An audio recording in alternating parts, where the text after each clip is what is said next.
ॐ सहना भवतु।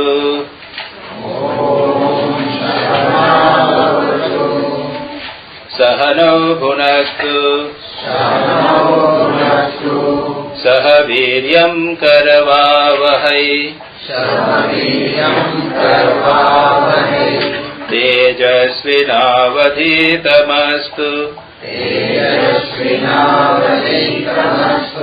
मा विद्विषावहै।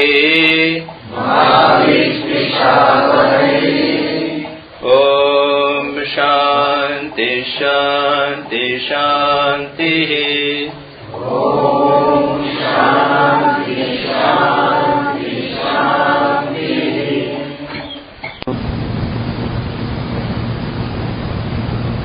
हमने कठोपनिषद के प्रथम अध्याय को समाप्त करके द्वितीय अध्याय की प्रथम वल्ली को समाप्त कर दिया और उसमें कुछ बड़ी महत्वपूर्ण बातें आई थी। मुख्य तत्व यह है कि जो परमात्मा बाहर है और जो परमात्मा भीतर है, जो परमात्मा मैक्रोकॉस्म में है और जो परमात्मा मैक्रोकॉस्म में है, जो मेरे शरीर में परमात्मा विद्यमान है और जो सारे विश्व में विद्यमान है, यह एक ही है। पिछली बार जैसा कहा था कि जो यहाँ पर है वह वहीं पर है। यदेह वेत्र तदमुत्र, जो यहाँ पर है वो वहीं है और जो यह नहीं जानता उसको पृथक जानता है, वो मृत्यु से मृत्यु को प्राप्त करता है। और उसके बाद में ध्यान की एक प्रक्रिया बताई गई थी। हमारे हृदय में परमात्मा का ध्यान करना है अंगुष्ठ मात्र पुरुष के रूप में, एक अंगुष्ठ के परिमाण के ज्योतिर्वा धूमकः ज्योतिर्मय रूप में ध्यान करना। तो उस पर भी हमने चर्चा की थी। हमने यह भी देखने का प्रयत्न किया था कि कितने प्रकार की साधनाएं हो सकती हैं। ज्ञान की साधनाओं में कई प्रकार की साधनाएं हो सकती हैं to investigate the cause of the phenomena.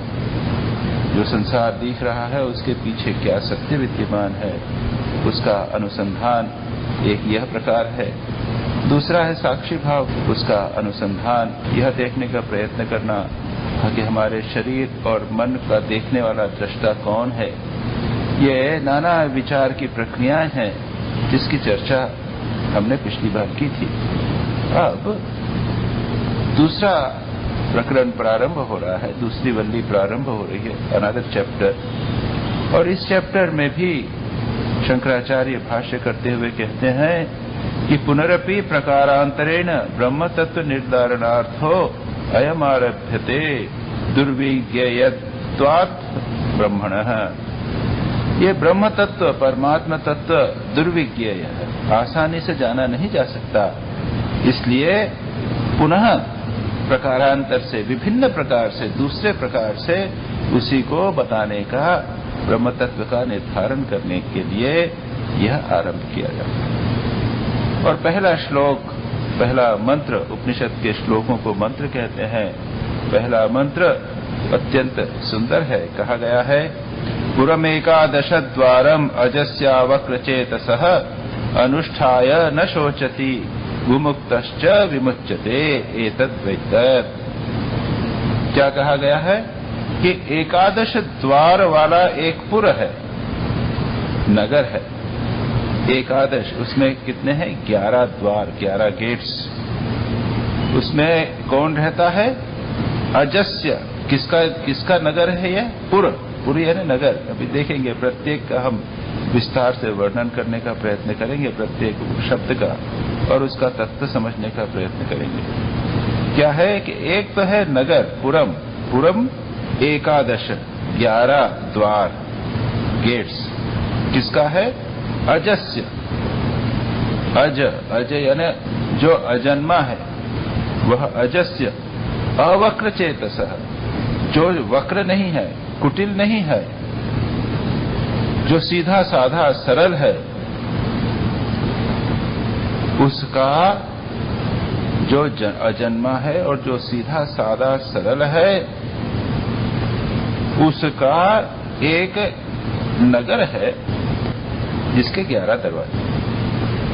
उसके आगे कहते हैं अनुष्ठाय न शोचति विमुक्तश्च विमुच्यते। उसका अनुष्ठान करके, किसका?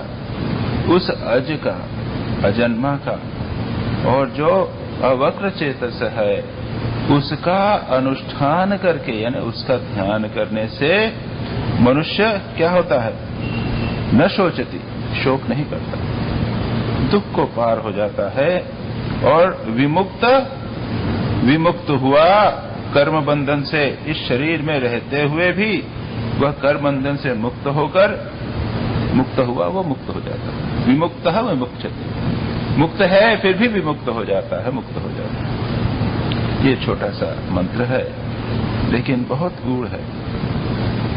ये पुर क्या है? याद रखिए, मानव को पुरुष कहते हैं। पुरुष हम कहते हैं ना, ये पुरुष शरीर प्राप्त हुआ। पुरुष शरीर यानी नारी शरीर और पुरुष शरीर, मेल और फीमेल नहीं।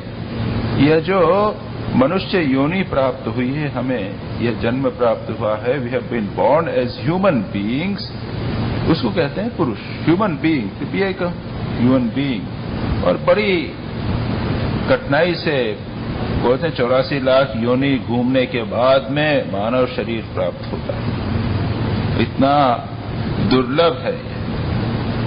और शंकराचार्य कहते हैं दुर्लभम एव एतत्रयम् दैव अनुग्रह हेतुकम मनुष्यत्वम मुमुक्षुत्वम महापुरुष संश्रय।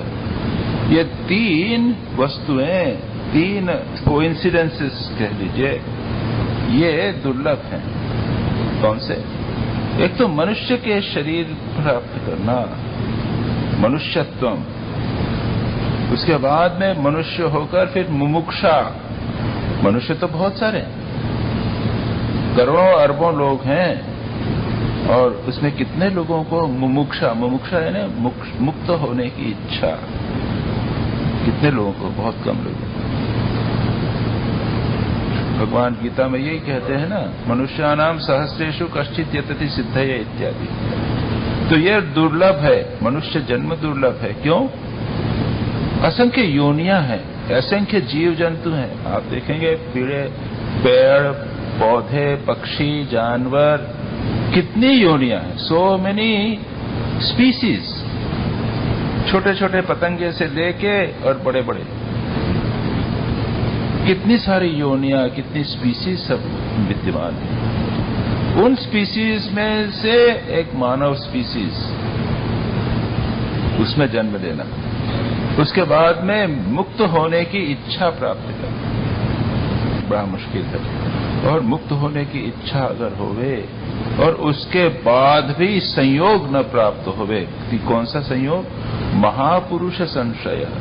किसी महापुरुष जो सिद्ध होंगे, जो मुक्त होंगे, उनकी कृपा प्राप्त करना उसके बिना नहीं होता। उनकी गाइडेंस प्राप्त करना, कृपा प्राप्त करना, ये तीन बातें बहुत मुश्किल है। क्यों मुश्किल है? अभी हम यहाँ देखेंगे कि ये तीनों बातें एक साथ बड़ी मुश्किल से प्राप्त होती हैं। और यहाँ पर कहा गया है कि वो विमुक्तश्च विमुच्यते। अगर कोई इस प्रकार से ब्रह्म का चिंतन करे, जैसा यहाँ पर बताया गया है, तो व्यक्ति मुक्त होने वाला मुक्ति को प्राप्त कर लेगा, मुमुक्षा जो है वो फलीभूत हो जाएगी। तो यह पुरुष कहा गया है, मनुष्य योनि को कहा, मनुष्य जन्म पुरुष, ह्यूमन लाइफ।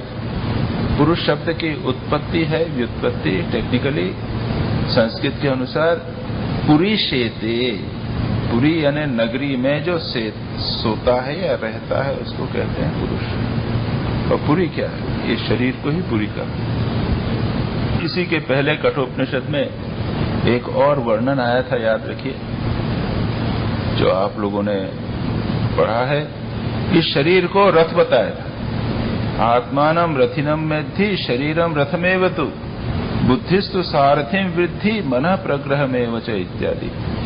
यह जो शरीर है वह रथ है, आत्मा उसमें रहने वाला रथी है, मन लगाम है, इंद्रियां घोड़े हैं, बुद्धि सारथी है।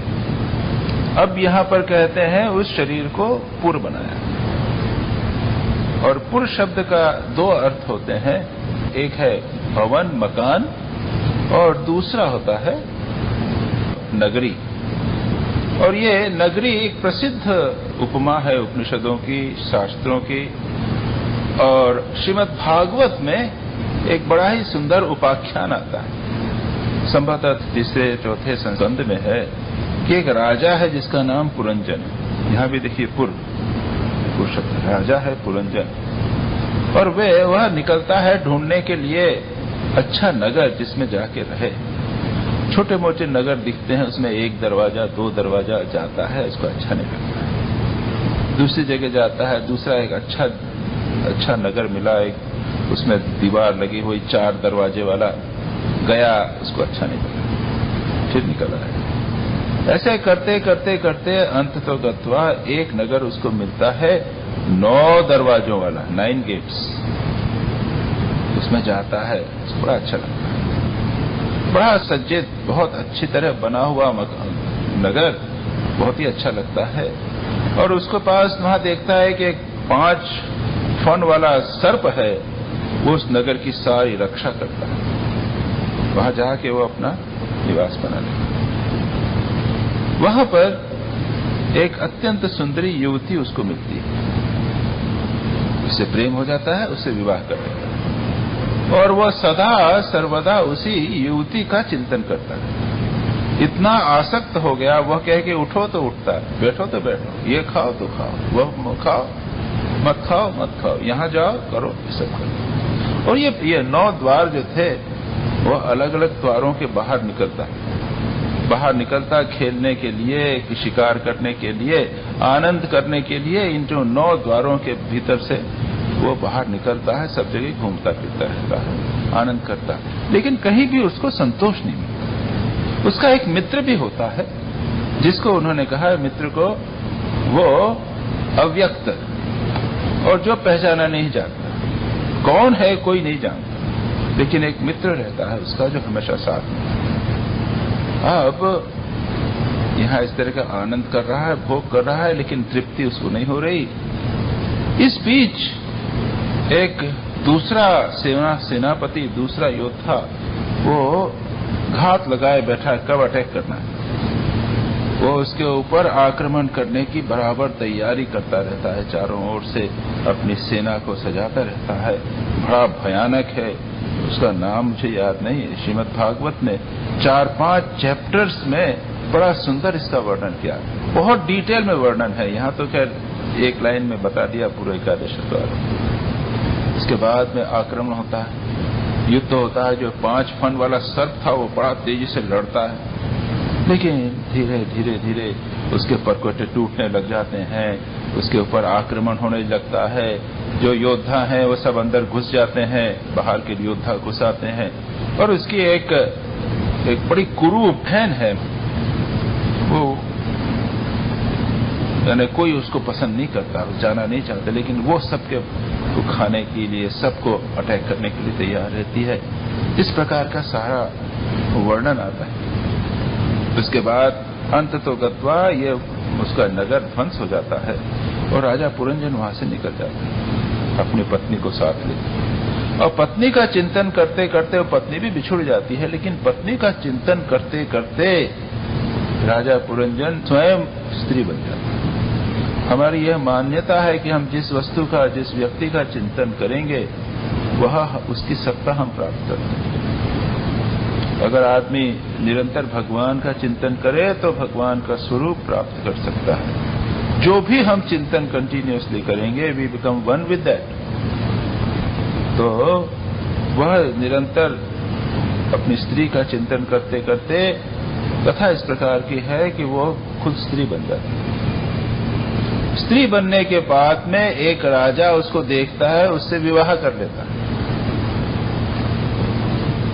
अब उसके बाद में वो राजा भी जब मर जाता है तो वह विलाप करता है, क्या करूंगा। इतने में दूसरा एक व्यक्ति आके कहता है, अरे मित्र, तुम क्या कर रहे हो, तुम मुझे नहीं पहचानते।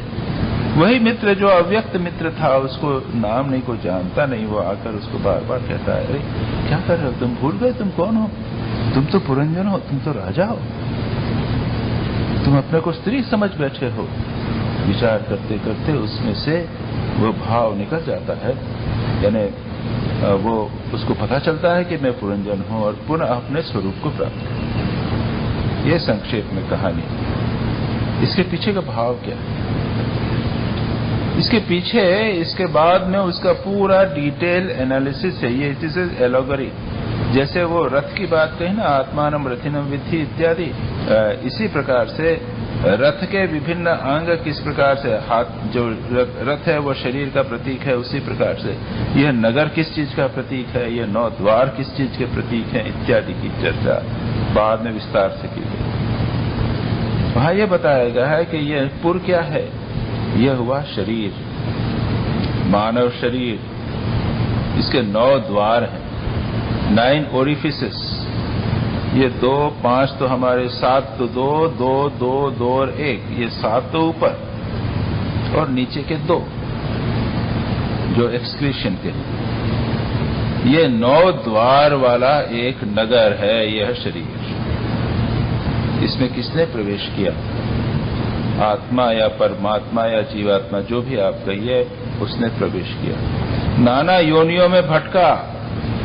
कभी 4 दरवाजे वाले, 4 गेट वाले एक प्राणी में गया। कुछ जैसे छोटे अलग अलग प्राणी होते हैं जिनमें 1 इंद्रिय वाले, 2 इंद्रिय वाले, 3 इंद्रिय वाले प्राणी होते हैं, तो उन शरीरों में गया। अंत में वो मानव शरीर को प्राप्त करता है और यहाँ बहुत अच्छा लगता है उसको, कि लगता है कि सबसे बढ़िया शरीर है। उसके बाद में क्या होता है?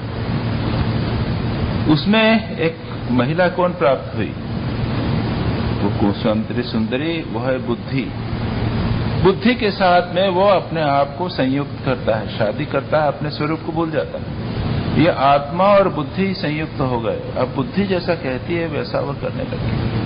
हम लोगों की सबकी यही स्थिति है। हमारे भीतर परमात्मा विद्यमान है, लेकिन इस परमात्मा के साथ बुद्धि ऐसी जुड़ गई है कि बुद्धि के क्रियाकलाप को हम अपने स्वयं के क्रियाकलाप कर समझने लगे। और ये 5 फन वाला सर्प, यह हुआ पंच प्राण, लाइफ फोर्स, जो उसको बनाए रखता है। और उसके बाद ये दरवाजों में से जाना, यानी इंद्रियों के माध्यम से संसार के भोग करना। यह आत्मा इंद्रियों के माध्यम से जाता है, शिकार करता है, जो भी करता है, नाना प्रकार के भोग करता है, लेकिन स्थायी संतोष उसको नहीं। उसके बाद इस पर अटैक हुआ किसका? काल का। और काल उसकी एक बहन है, मैंने जो बोल रहा था ना, एक अत्यंत कुरूप स्त्री बहन, कोई उसको नहीं चाहता। वो है जरा, जरा यानी बुढ़ापा। और भय उसका मित्र है। ये सब आके सारे उस शरीर को ध्वंस कर देते हैं। लेकिन तब तक वो जो पुरंजन था आत्मा, उसने उस पत्नी, उसके अपनी पत्नी के साथ इतना एकातादात में प्राप्त कर दिया था कि वह अपने को वही समझने लगा। उसके बाद दूसरा जन्म हुआ, तो जैसा बुद्धि ने चिंतन किया वैसा जन्म हुआ। और यह अव्यक्त उसका मित्र कौन है? वह है परमात्मा। परमात्मा सदा हमारे साथ में विद्यमान रहता है, लेकिन हम उसको सुनते नहीं, जानते नहीं, उसकी बात पहचानते नहीं। इस प्रकार से बहुत सुंदर वर्णन श्रीमद् भागवत में है। मेरा सुझाव है कि आप उसको पढ़िएगा, बड़ा डिटेल है, बड़ा सुंदर।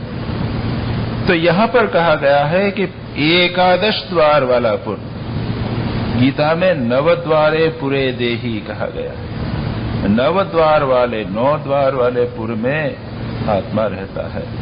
यहाँ पे 11 द्वार का। ये 2 द्वार कौन से? एक तो नाभि और अम्बलिकस। और अम्बलिकस के माध्यम से हम जब हमारा जन्म जब होता है, तब उसके पहले माता के गर्भ से हम लोग संयुक्त रहते हैं, और अम्बलिकस के माध्यम से हमको न्यूट्रिशन प्राप्त होता रहता है माँ के गर्भ में जब रहते हैं। और फिर बताया गया है कि भगवान जो विष्णु हैं, उनकी नाभि कमल से ब्रह्मा की उत्पत्ति हुई। तो इस नाभि को भी एक द्वार माना गया। और दूसरा एक द्वार है ब्रह्मरंध्र, सिर में एक द्वार है, जहां पर अपने बाल यूनियन करते हैं, एक पॉइंट है वहां पर, और कहते हैं कि परमात्मा वहां से मानव शरीर में एंटर होता है। ये किंवदंती है या जो भी धारणा है, जन्म में कितने 20 दिन का या 20-30 दिन का, या जब सिर बन जाता, तैयार हो जाता है डेवलपमेंट में, तब भगवान या आत्मा उसमें प्रवेश करता है। और मरते समय भी वहां से प्राण निकल सकता है। कई स्थानों से प्राण निकलता है। जब वो ब्रह्मरंध्र फोड़कर निकलता है तो कहते हैं कि तब व्यक्ति मुक्त होता है। तो ये एक और द्वार है, एकादश द्वार। एकादश द्वार पुरम अच्छा। अब यह जो पुर है, शरीर है, याद रखिए वो किसका है? अजस का। अज यानी जो अजन्मा है, जो जन्म रहित है। याद रखिए ये शरीर अपने आप में अपना नहीं हो सकता। यह जो नगर है इसका एक अधिष्ठाता होना चाहिए। नगर का उपभोग करने वाले हम हैं। एक एडमिनिस्ट्रेटर है, एक गवर्नर है, एक कलेक्टर है, या एक जो भी आप कहेंगे, कॉरपोरेशन का जो हेड है वो नगर को गवर्न करते हैं। नगर अपने आप में गवर्न नहीं हो सकता। तो कई कारणों से, एक तो यह संघात है, यह बना हुआ है by is a combination of many things. तो something which is a combination of many things, जो ये एक सिद्धांत है, विचार में लॉजिक का सिद्धांत है, वेदांतिक लॉजिक का, कि कोई व्यक्ति अगर कॉम्बिनेशन हो, it is a made up of many things, तो वह उसके अपने लिए नहीं होगी, किसी दूसरे के लिए। दूसरा कारण क्या है? दूसरा है कि यह जो है वह त्रिगुणात्मक है, कॉन्स्टेंटली चेंजिंग है। अज जो आत्मा है वह नॉन चेंजिंग है। तीसरा, आत्मा अधिष्ठान है, सबस्ट्रेटम है, जिसके ऊपर यह सारा नगर विद्यमान है। तो इस प्रकार से कई कारणों से यह कह सकते हैं कि ये शरीर अपने आप में भोक्ता नहीं हो सकता, दृष्टा नहीं हो सकता। इसका भोक्ता और दृष्टा कोई और वह है अज, यानी जो कभी नहीं मरता। यह जो एकादश द्वार कहे मैंने, तो इसके दो मीनिंग हो गए। एक मीनिंग तो कहा 6 छिद्र जो हमारे शरीर में है, और वहां पर 9 द्वार की बात कही थी, वह भी छिद्र की ही बात है श्रीमद् भागवत में। लेकिन जब एकादश कहते हैं, एकादश इंद्रियां भी कह सकते हैं, क्योंकि पंच ज्ञानेन्द्रिय, पंच कर्मेंद्रिय और 11वां मन भी एक इंद्रिय। तो एकादश द्वार इसलिए कि मन के इन 11 इंद्रियों के माध्यम से हम भोग इत्यादि करते हैं। इनके माध्यम से ही जो आत्मा है, जीव है, मूवमेंट करता है। किसी वस्तु को देखा, इंद्रिय से देखा, मन में एक इच्छा उत्पन्न हुई, और उसके बाद में उसको प्राप्त करने के लिए पैर चलने लगे, हाथ से उस वस्तु को लिया, तो ये क्या हुआ? उन इंद्रियों के माध्यम से जीवात्मा का मानो बाहर बहिर्गमन, कोई दरवाजा, मकान था, वो नगर था, उसके माध्यम से बाहर जाना। तो यह हुआ ये शरीर का या एकादश पुर का वर्णन। अब लीजिए अज का अर्थ क्या है? यानी अनबॉर्न, जो जिसका जन्म नहीं हुआ। और गीता में कहा गया था, न जायते म्रियते वा कदाचित नायम भूत्वा भविता या न भूयः अजो नित्य शाश्वतोयम पुराणो न मन्यमाने शरीरे। ये सारा वहां पर पूरा वर्णन है। वहां पर बताया गया है कि 6 विकार होते हैं शरीर के, खास करके 6 मॉडिफिकेशंस करते हैं। क्या है? अस्थि है, फर्स्ट इज टू बी। दूसरा जायते, जन्म। वर्धते, बढ़ना, शरीर बढ़ता। विपरिणामते, विपरिणाम उसमें चेंजेस होते, शरीर बदलता। विपरिणमते, अपक्षीयते, धीरे धीरे क्षय को प्राप्त करता है, डिके, नश्यति, उसके बाद नष्ट होता है। यह 6 विकार इसको षड विकार कहते हैं, शरीर के साथ विद्यमान। आत्मा क्या है? न जायते म्रियते वा कदाचित नायम भूत्वा भविता वा न भूयः अजः नित्यः शाश्वतः पुराणः। इन शब्दों के माध्यम से यह बताया गया कि आत्मा में ये 6 विकार नहीं। आत्मा अजय अजन्मा है, नित्य है यानी मरने वाला नहीं है, शाश्वत है उसमें अगर चेंज नहीं होगा, पुराण यानी सदा एक प्रकार से विद्यमान रहना, अपक्षय नहीं होगा, इत्यादि इत्यादि। तो 4-5 शब्दों के माध्यम से यह बताया कि आत्मा में कोई भी विकार नहीं, केवल शरीर में विकार है। यह शब्द अज का शब्द। अच्छा, दूसरी बात यह याद रखिए कि आत्मा है क्या।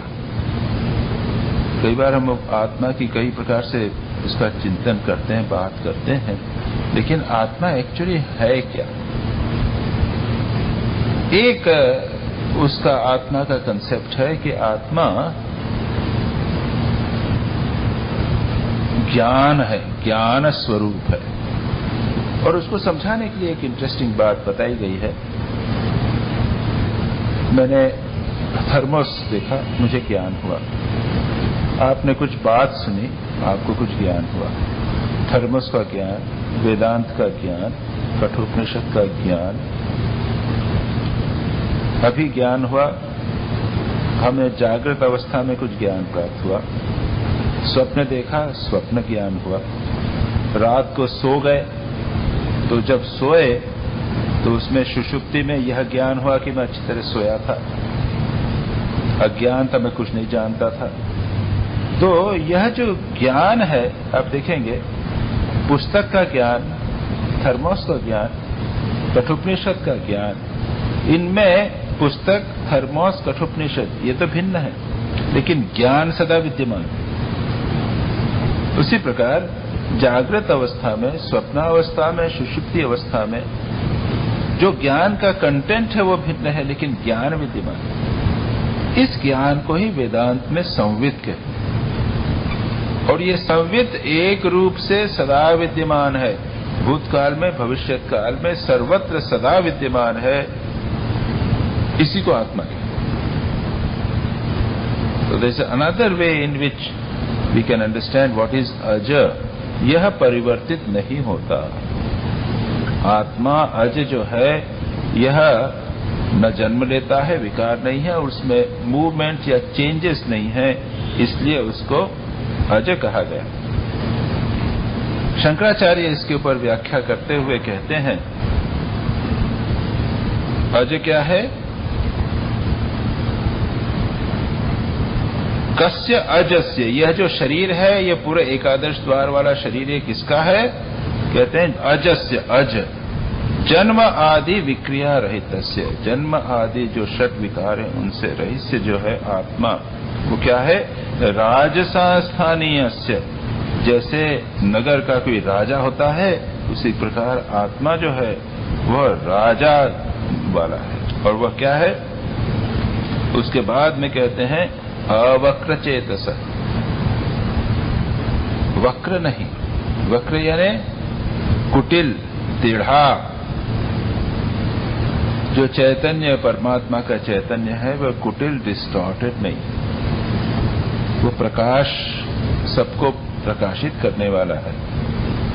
हम आज के मॉडर्न भाषा में देखें तो जो लाइट है ना, लाइट भी इट इज इन वेव्स, और वेव होगा तो थोड़ा मूवमेंट तो होगा उसके अंदर, वक्रता तो होगी, लेकिन यह ज्ञान का प्रकाश ऐसा है कि उसमें किसी प्रकार का चेंज नहीं, कंटिन्यूअसली विदाउट एनी वक्रता, एक रूप।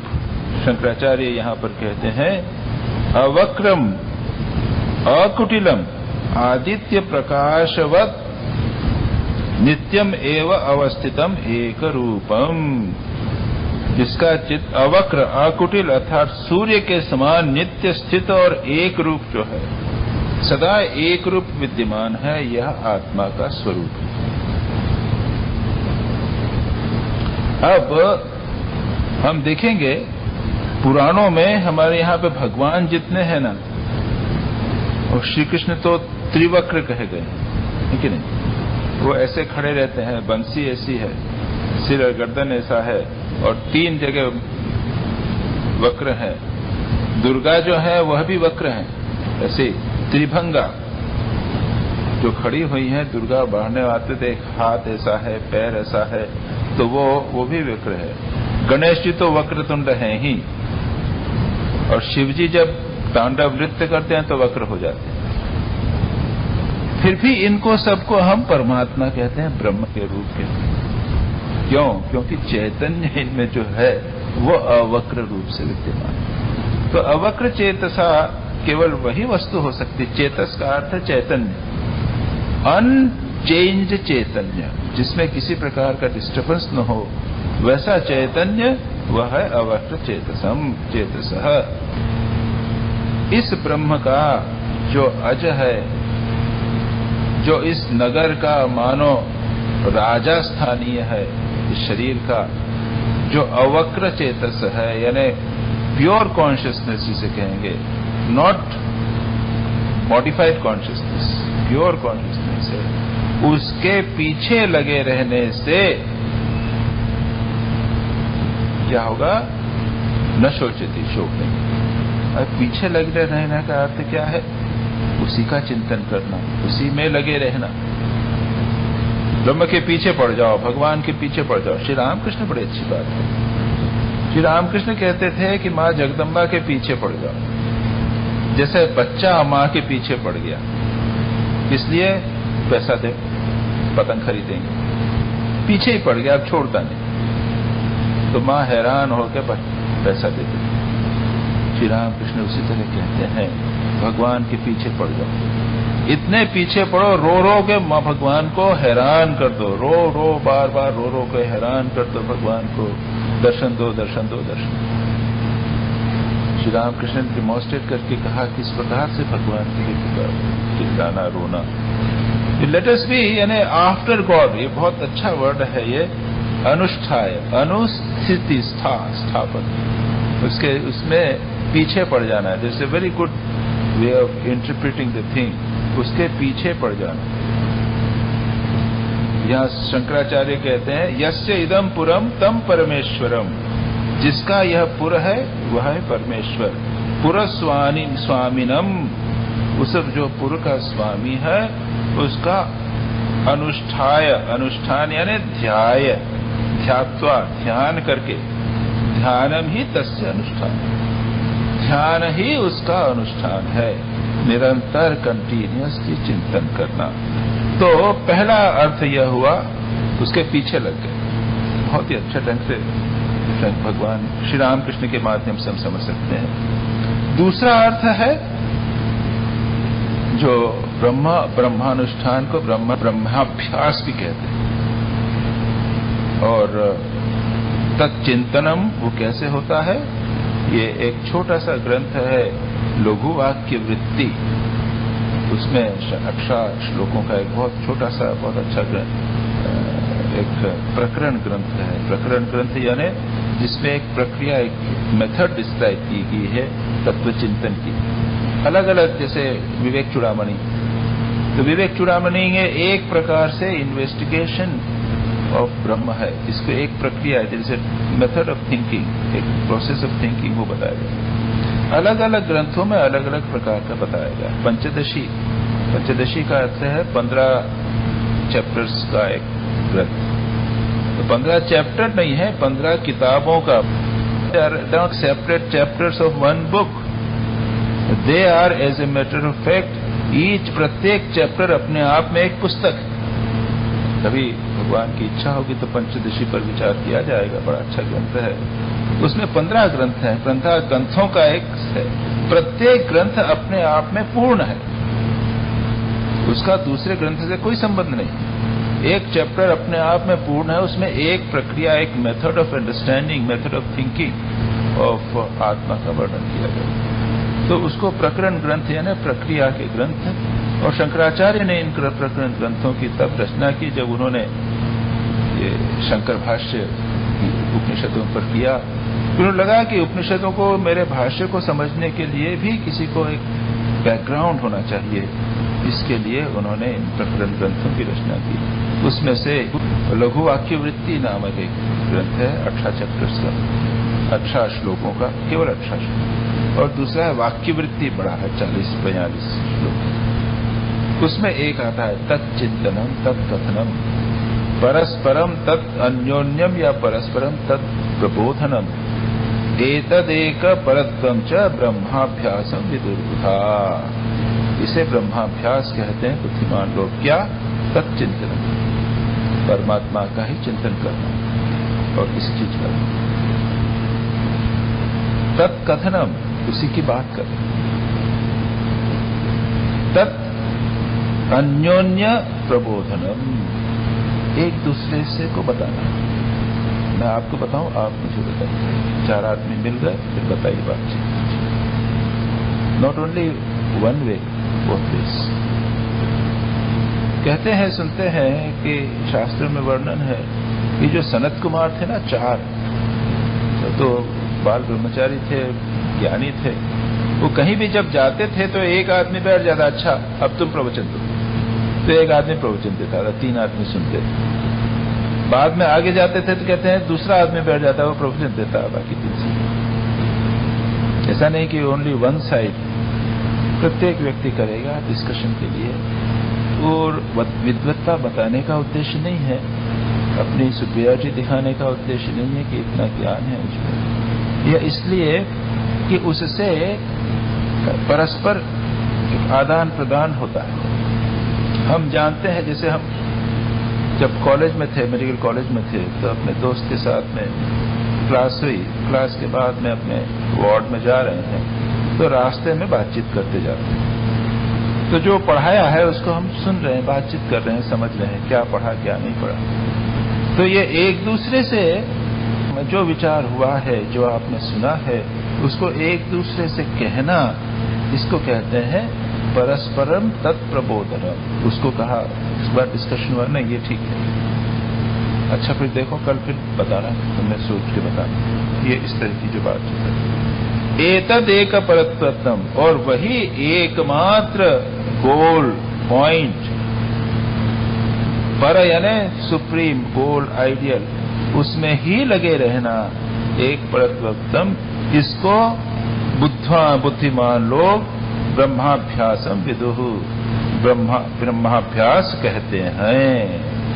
इसमें 4 कंडीशंस होंगी। तत्चिंतन, उसका चिंतन, उसका कहना, परस्पर एक दूसरे के साथ वार्तालाप इत्यादि करना, और उसी को अपना जीवन का एकमात्र लक्ष्य बनाकर रहना।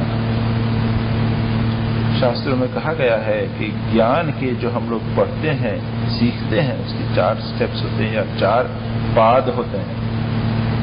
आचार्यात् प्रथमः पाद, आचार्य से आप पहले सुनते हैं, सबसे पहले आचार्य से ज्ञान प्राप्त हो। उसके बाद में आचार्यात् प्रथमः पाद, द्वितीय समेधया, दूसरा है अपनी बुद्धि से विचार कीजिए। सुनने मात्र से नहीं होगा, थोड़ी अपनी बुद्धि लगानी पड़ेगी। तृतीय क्या हुआ? परस्पर बोधनम, एक दूसरे से डिस्कशन कीजिए। पहला आचार्य सुनिए, दूसरा खुद उस पर चिंतन कीजिए, उसके बाद एक दूसरे के साथ उसका विषय कीजिए। और चौथा है कालः चतुर्थ पाद, काल, समय पर वह जो आपने ज्ञान प्राप्त किया है वो धीरे धीरे धीरे मैच्योर। तो यहां पर कहा दूसरी चीजें कही, चिंतन, कथन, अन्योन्य प्रबोधनम, और उसी में लगे रहना। ये 4 इसको ब्रह्माभ्यास कहते हैं। तो अनुष्ठान का अर्थ यह हुआ, एक तो पीछे लगना, जैसा श्री रामकृष्ण कहते हैं, उसी को दूसरे विषयांतर से मैंने कहा ये ब्रह्माभ्यास। उसके बाद में अंतिम जो है ना, तदेक परत्वम, तो ब्रह्माभ्यास के लिए यह आवश्यक नहीं है। ये विशेषता वेदांत की यह है कि आप संसार को छोड़ के चले जाइए और बैठकर एकांत में ये केवल यही चिंतन कीजिए। नहीं, हम जो भी कार्य कर रहे हैं उसके बीच में, उसके पीछे हम परमात्मा का चिंतन कर सकते हैं।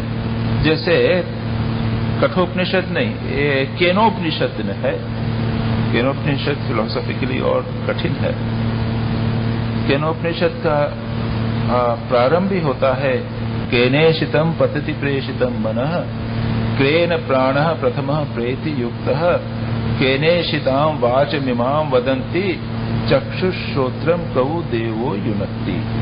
किसके द्वारा प्रेरित होकर यह मन अपने विषयों में पतित होता है, किनके द्वारा प्राण कार्य करते हैं, किसके द्वारा प्रेरित होकर वाणी बोलती है, और चक्षु श्रोत्र को प्रेरित करने वाला, कंट्रोल करने वाला, चलाने वाला देवता कौन। अब यह अनुसंधान किया जाए। जो भी कार्य कर रहे हैं उसके पीछे एक सत्ता है।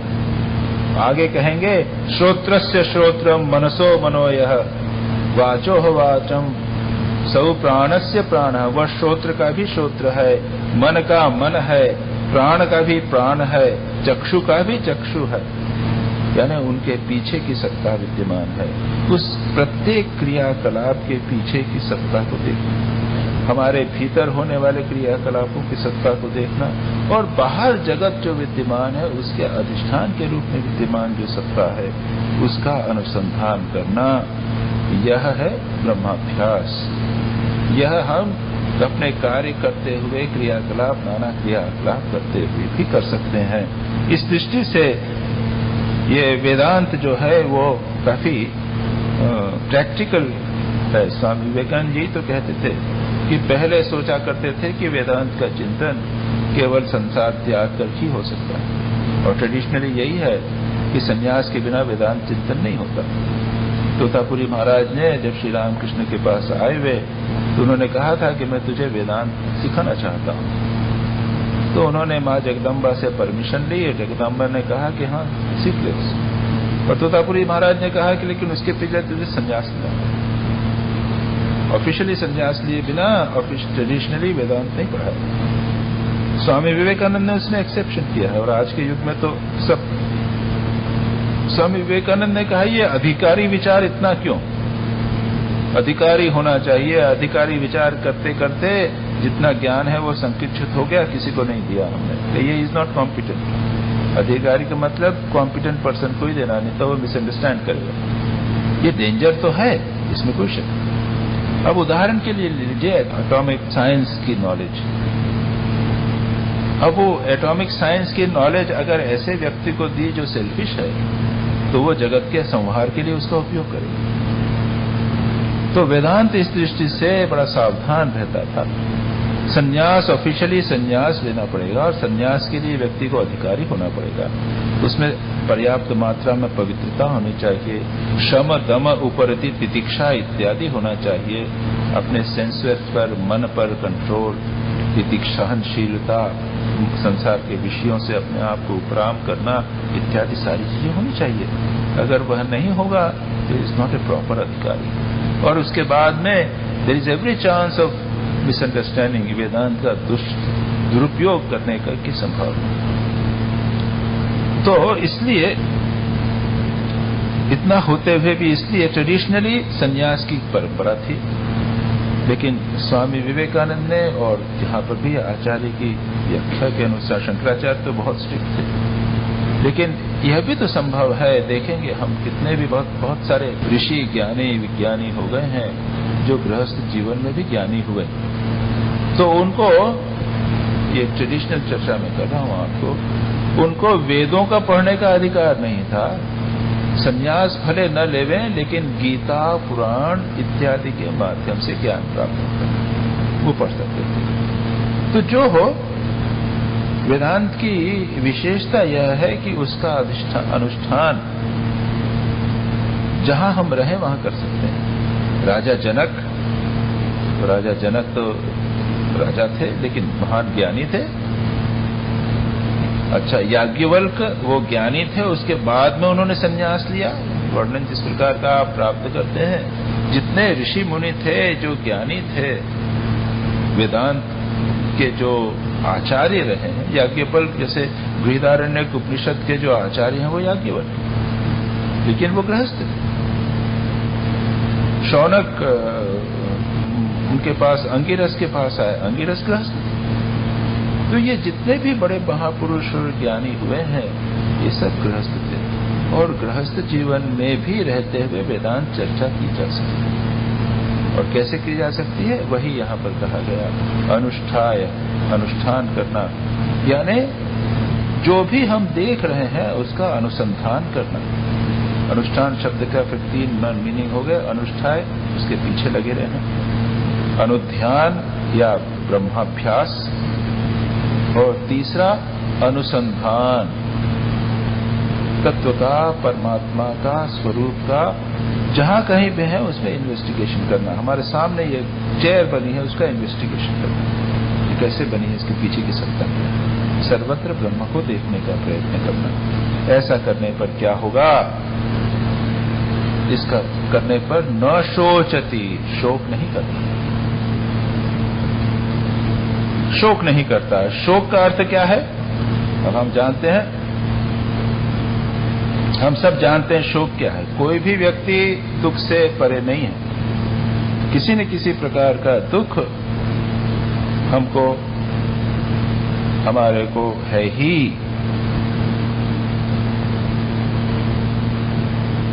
हम जहां कहीं भी अटैच हो जाएंगे वहां हमें शोक होगा। एक तो फर्स्ट एग्जाम्पल ये है, एक तो हमारा भगवान से तो नित्य संबंध है, स्वाभाविक संबंध है।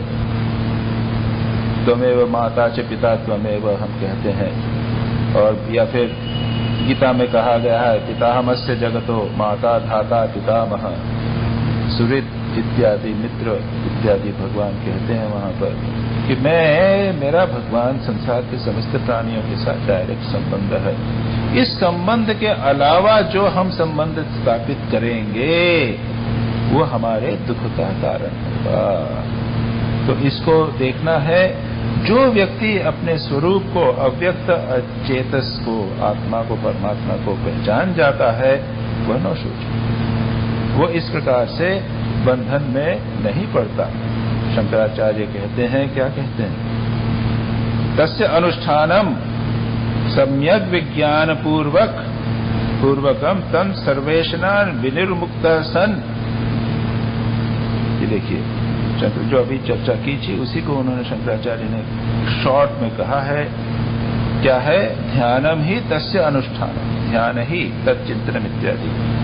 सम्यक विज्ञान पूर्वक, यानी अच्छी तरह ज्ञान प्राप्त करके गुरु के श्रीमुख से सुनकर ज्ञान पूर्वक ध्यान करना। और क्या है, तम सर्व ऐषणा विनिर्मुक्ता सन, संपूर्ण वासनाओं का त्याग होकर उस समय, और सर्वेषणा त्याग यानी संन्यास। संन्यास का अर्थ ही होता है सर्व ऐषणा त्याग। पुत्रेषणा, वित्तेषणा, दारेषणा इत्यादि हम लोग जब संन्यास के मंत्र लेते हैं तो समस्त वासनाओं को, ऐषणा यानी वासना, इच्छा, डिजायर को त्याग करना पड़ता है। अग्नि के सामने मंत्र पढ़कर उसको त्याग करना पड़ता है। ये सिंबॉलिक है, वस्तुतः वो उसके बाद में वो सभी प्रभावित तो संस्कार पड़ता है, बहुत महत्वपूर्ण संस्कार है। उसके बाद धीरे धीरे वो बातें जीवन में आती हैं। तो यहाँ पर शंकराचार्य सर्वेषणा त्याग की बात करते हैं, यानी वो सभी संन्यास की बात जो मैंने अभी कही, उसके बाद में सन उसको होकर समम सर्वभूतस्थम ध्यात्वा न शोचति, समस्त प्राणियों में वह परमात्मा विद्यमान है ऐसा विचार करके, ध्यान करके वह शोक नहीं करता। सर्वस्थ समस्त प्राणियों में है तो शोक कैसे करे।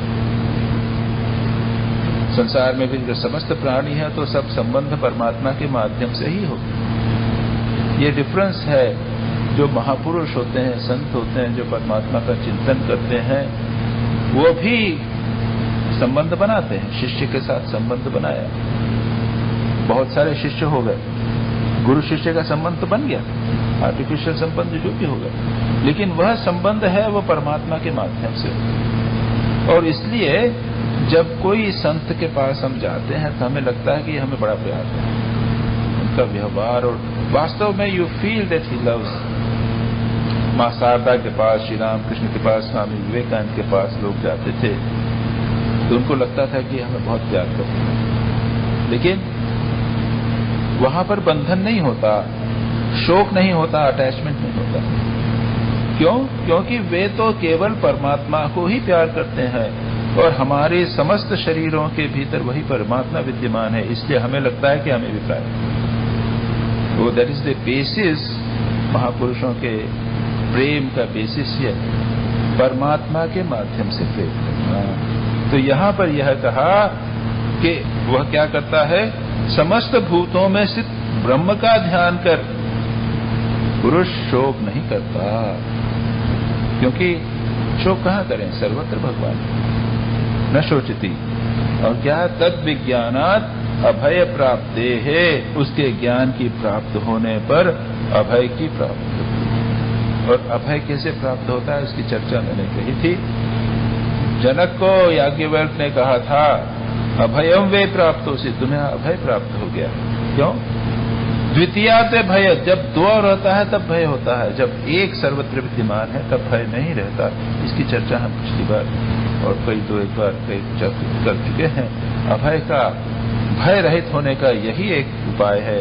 जब हम सर्वत्र अपने को, सब अपने साथियों को अगर हम समझें कि ये हमारे मित्र ही हैं, सब कोई शत्रु नहीं है, तो हमको भय कैसे होगा? भय वही होता है जहां पर दो हैं। जो आदमी पूर्ण हो गया सर्वत्र, उसको फिर भय कैसे होगा? तो यह कहते हैं, शंकराचार्य जी महाराज कहते हैं कि अभय प्राप्त विज्ञानात्, अभय प्राप्त होने के कारण शोकस्य अवसर अभावात् कुतो भयीक्षा, शोक का अवसर न रहने के कारण भय दर्शन कहाँ हो सकता है? किसी भी प्रकार का भय नहीं रहता। इसीलिए कहा अनुष्ठाय न शोचति। अब ये बहुत बड़ा विषय है, शोक और दुख किस प्रकार से होता है। वहां पर तो मांडुक्य उपनिषद में एक बड़ा अच्छा श्लोक है, मांडुक्य कारिका में। मांडुक्य उपनिषद पर शंकराचार्य के गुरु गौड़पादाचार्य ने एक कारिका लिखी, उसमें लिखा है दुखम सर्वम अनुस्मृत्य काम भोगा निवर्तयेत, अजम सर्वम अनुस्मृत्य जातम नैव तु पश्यति। दो प्रकार के आपको चिंतन करना पड़ेगा, अनुस्मरण करना पड़ेगा। अनुस्मरण जो आपने सुना है, यहाँ पर तत्व आप सुनते हैं, उपनिषद सुना है, पढ़ा है, उसको सुनकर उसका स्मरण क्या करना है। सर्वम दुखम, दुखम दुखम सर्वम दुखम, ये बुद्ध का कथन है। पतंजलि योग सूत्र में भी योगियों के लिए सर्वम दुखम विवेकिनाम यह कहा गया है। तो संसार में जितनी भी समस्या, जितने भी संबंध हैं, जितने भी कर्म हैं, उनके पीछे कहीं न कहीं दुख लगा हुआ है। उसको अनुस्मरण करके काम भोगों से निवर्तित हो जाओ, भोगों से निवर्तित हो जाओ, क्योंकि उनके पीछे दुख लगा हुआ। और अजम सर्वम अनुस्मृत्य, और सबके पीछे अज परमात्मा विद्यमान है, ऐसा स्मरण करके जातम नैव तु पश्यति, जो ज्ञानी है वह ऐसी कोई वस्तु नहीं देखता जिसका जन्म हुआ हो, वो तो सर्वत्र विद्यमान अज, अज यानी वो सर्वत्र अज है, अजन्मा वस्तु, सदा विद्यमान, कॉन्स्टेंटली प्रेजेंट नित्य वस्तु है। उसको देखने से इस प्रकार वह दुख से विमुक्त हो जाता है। और फिर कहा गया है अंत में विमुक्तश्च विमुच्यते, विमुक्त विमुक्त हो जाता है। जो विमुक्त हुआ है वो विमुक्त हो जाता है। ये किसी बात, जो बंधन में है वह तो मुक्त होगा नहीं। कहते हैं कि मुक्त हुआ ही मुक्त हो जाता है। कैसे मुक्त हुआ, मुक्त हुआ? इहैव अविद्याकृत काम कर्म बंधनैः विमुक्तो भवति, विमुक्तश्च सन् विमुच्यते पुनः शरीरम न गृह्णाति इत्यर्थ। याद रखिए, स्वामी विवेकानंद कई बार कहते हैं always never feel yourself that you are bound. कभी अपने मन को यह सोचने मत देना कि तुम बंधन में पड़े हो। Always consider that you are free. हमेशा यह बात याद रखो कि हम मुक्त हैं। और वेदांत तो यह कहता है कि हम स्वरूपतः मुक्त हैं। स्वरूपतः अगर बंधन में होंगे तो मुक्ति नहीं होगी। सिर्फ अज्ञान है, हम भूल गए हैं कि हम स्वरूपतः मुक्त नहीं हैं। बेसिकली हम लोग पूर्ण रूप से मुक्त ही हैं, स्वरूपतः मुक्त हैं। और इसका अर्थ यह है, यानी यहाँ कहने का अर्थ यह है कि हमें सुबह शाम उठते बैठते प्रतिक्षण यह चिंतन करना चाहिए कि हम मुक्त हैं। और ऐसा व्यक्ति जो निरंतर ऐसा चिंतन करेगा वह विमुक्त ही है, ऐसे व्यक्ति के लिए कहा है। यानी श्रवण मनन इत्यादि रहे, परमार्थ ज्ञान निश्चित करते रहें, दिन रात सोचते रहें।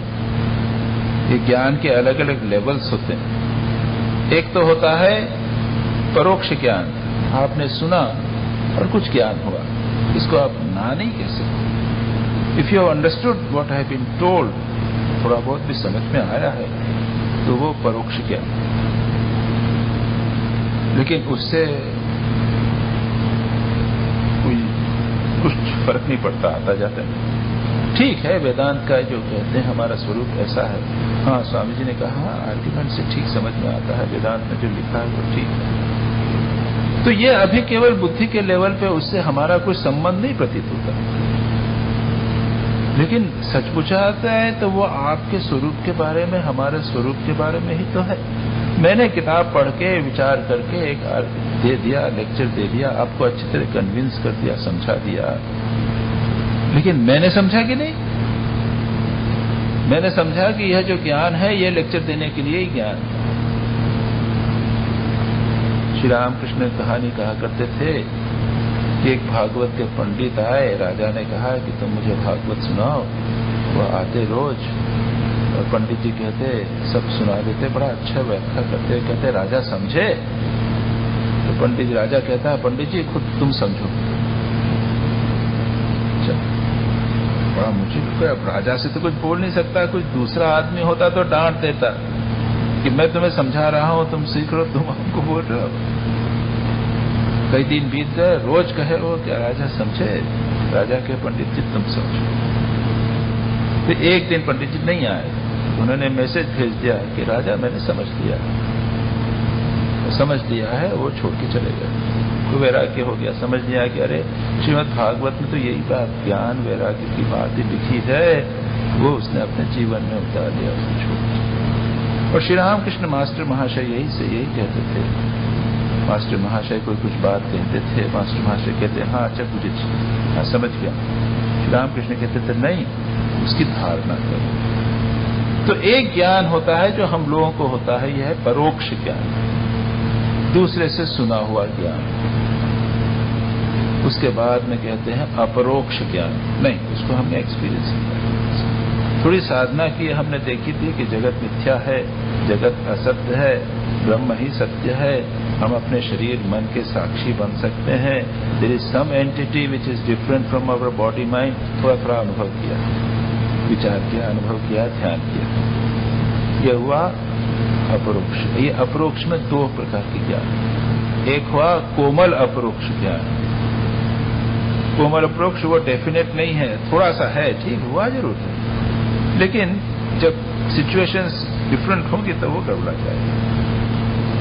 और दूसरा है दृढ़ अपरोक्ष ज्ञान। और दृष्टांत ले लीजिए, अर्जुन का दृष्टांत लीजिए। तो अर्जुन को पहले तो ज्ञान नहीं था, गीता में भगवान ने उसको ज्ञान दिया, तो पहले अपरोक्ष था, उसने समझ लिया, थोड़ा सा जीवन में उतरा, इसलिए उसने कहा कि मैं सब समझ गया हूं। अब जैसा आप कहते हो नष्टो मोह, स्मृति लब्धा,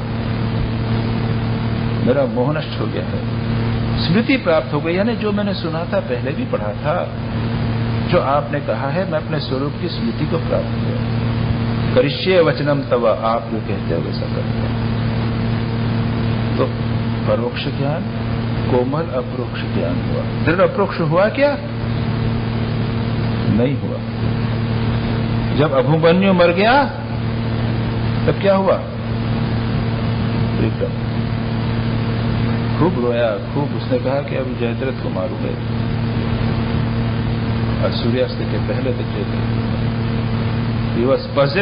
दुख के कारण वो मुह्यमान हो गया था। युद्ध कर रहा था और अर्जुन कह रहा था कि मुझे अच्छा नहीं लग रहा, कुछ प्रॉब्लम। दूसरी जगह दूसरे मोर्चे पे अर्जुन युद्ध कर रहा था युधिष्ठिर, और उसी समय अभिमन्यु की मृत्यु हुई और उसको वहां लगा, पिता तो था ना, पिता का भाव जो है वो अप्रोक्ष ज्ञान से गहरा है, अप्रोक्ष ज्ञान की मैं पिता हूं। तो दृढ़ अप्रोक्ष ज्ञान यह है कि मैं पिता हूं, यह ज्ञान नहीं है कि मैं ब्रह्म हूं। वहां पर वो उसको अनुभव हुआ। तो ये दृढ़ अप्रोक्ष ज्ञान होना इतना आसान नहीं है। तो यह इसकी व्याख्या कर सकते हैं कि इसका ध्यान करने पर व्यक्ति जिसको अप्रोक्ष ज्ञान है, कोमल अप्रोक्ष ज्ञान, उसको दृढ़ अप्रोक्ष ज्ञान हो जाता है। या जो व्यक्ति निरंतर इसको चिंतन करता रहे वह एक प्रकार से मुक्त ही है। मुक्ताभिमानी मुक्तो ही, ये प्रसिद्ध है। जो मुक्त अभिमान है कि मैं मुक्त हूं, वह मुक्त ही है। और स्वामी विवेकानंद इसके ऊपर बहुत पढ़ते। जो मुक्ताभिमानी है वह मुक्त है। जो हम अपने को दुर्बल सोचेगा वो दुर्बल हो जाएगा। स्वामी श्री रामकृष्ण कहते हैं पापी पापी सोचने वाला पापी हो जाता है। Never think like that. सदा अपने आत्मा को एक्सर्ट करना, जो करता है वह मुक्त है।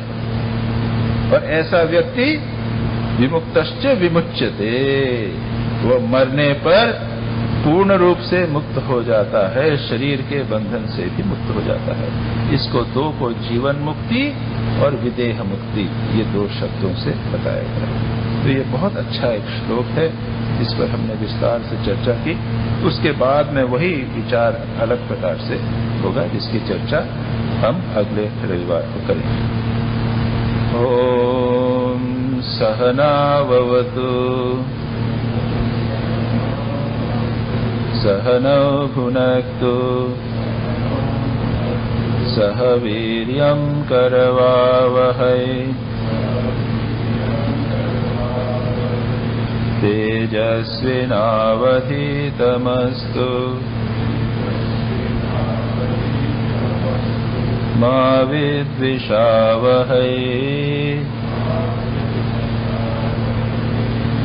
ओम शांति शांति।